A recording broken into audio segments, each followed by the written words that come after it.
প্রিয় দর্শকবৃন্দ, সবাইকে ধন্যবাদ জানাচ্ছি। ট্রাস্ট সিলেট থেকে বিএনপির চেয়ারপারসন সাবেক প্রধানমন্ত্রী বেগম খালেদা জিয়ার সাবেক সহকারী প্রেস সচিব ও বর্তমান মেক্সিকোতে নিযুক্ত বাংলাদেশের রাষ্ট্রদূত মুশফিকুল ফজল আনসারীর পিতা মুসাউইর আনসারীর মৃত্যুতে শোক প্রকাশ করেছেন সিলেট মহানগর বিএনপির সাধারণ সম্পাদক এমদাদ হোসেন চৌধুরী।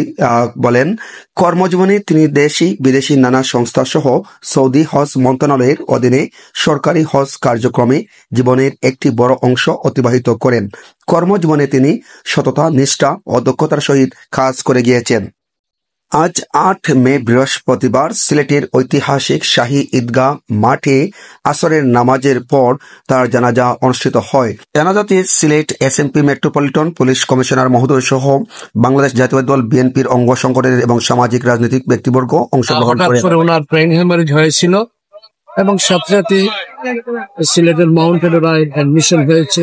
পরবর্তী দিনই ওনাকে ঢাকার সিএমএইচে স্থানান্তরিত করে।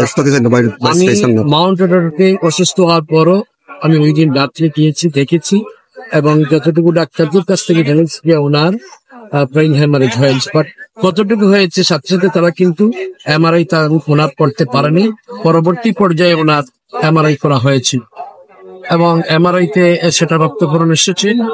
ওনার সুদক্ষ সন্তান জনাব মুশফিকুল ফজল আনসারী সাহেব ওনাকে ঢাকায় ট্রান্সফার করেছেন সিএমএইচে।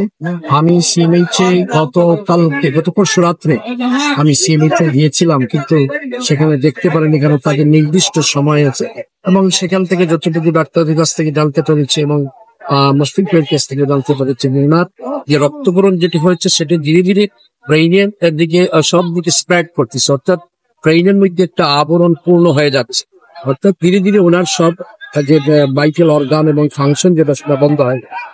এবং মুশফিকুল আনসারী সাহেব উনি ভালো কাজ করে ওনাকে ভেন্টিলেশন দেননি, কারণ খামাখা কষ্ট দিয়ে লাভ নেই। তো মূল কথা হচ্ছে যে উনি এই এলাকায় দীর্ঘদিন থেকেছেন। এই শাহীদগায় ওনার আজকে হাজার হাজার সাধারণ মানুষ এবং আমাদের দলীয় নেতা কর্মী সহ সরকারের উচ্চপদস্থ কর্মকর্তারা এখানে উপস্থিত ছিলেন। আমরা চাই সকলেরই মৌত এইভাবেই হোক, যেন দীর্ঘদিন বেডে পড়ে না থাকার কষ্ট না হয়। ওনার বয়স 85 বছর বয়স হয়েছে। উনি আল্লাহ পাক ওনাকে বেশ এই দুনিয়াতে বেঁচে থাকা আল্লাহ পাকের হুকুমে উনি বেঁচে থাকছেন। তো আমরা সবাই জানি যতটুকু উনি খুব নেক আমলদার মানুষ ছিলেন, ওনার আমল বারো ছিল। কিন্তু দুঃখের বিষয় হচ্ছে যে এই আমলদার মানুষও কিন্তু ফ্যাসিস্ট সরকারের আমলে বাংলাদেশে থাকতে পারেননি। ওনাকে শুধু যুক্তরাজ্যে দীর্ঘদিন থাকতে হয়েছে। আজ থেকে 4-5 মাস পূর্বে উনি দেশে এসেছেন এবং উনি আজকে সেই জন্মভূমিতেই ওনার মৃত্যু হয়েছে এবং হয়েছে একটি গণতন্ত্রের লড়াইয়ে করে যারা আপনার দেশটাকে স্বাধীন করে দিয়েছে। এই স্বাধীন বাংলাদেশে ওনার মৃত্যু হয়েছে।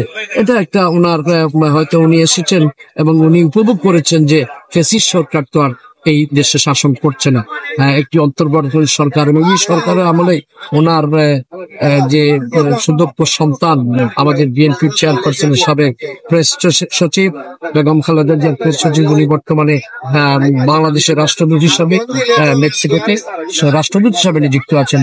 উনিও কিন্তু দেশে এসেছেন এবং এটা উনি সত্যি উনি সৌভাগ্যবান।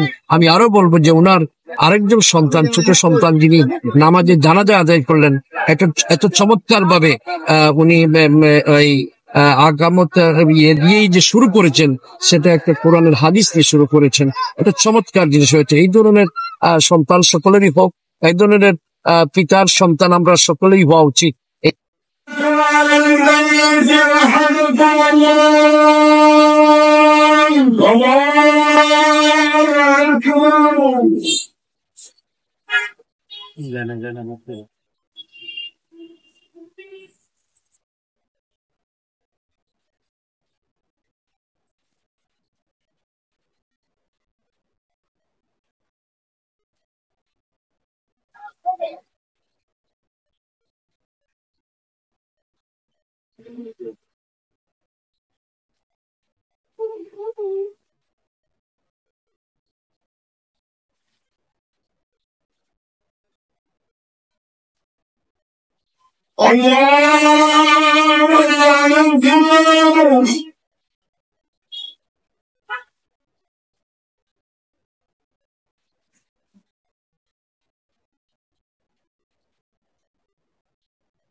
السلام عليكم ورحمة الله.